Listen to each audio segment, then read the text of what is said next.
Nik uste dut kluban presentzia bat dagoela euskararena eta garrantzia ematen sakola. Eta nik uste dut goiko taldetan, bai emakumezkoen taldetan, senior taldeak. Txikitatik ikasi duen zerbait da eta baita behaiei balore hori transmititu behar dugu, behar hori, ze euskaran bidez asko lortzeat. Bonar batzuk ohituraz bardeaz esaten dugu, baina saiatzen gara itzultzen eta euskeratzen.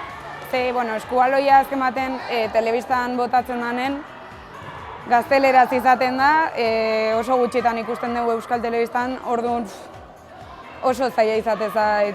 Igual penaltia esan ordez 7 metro esatea, o beste dozein.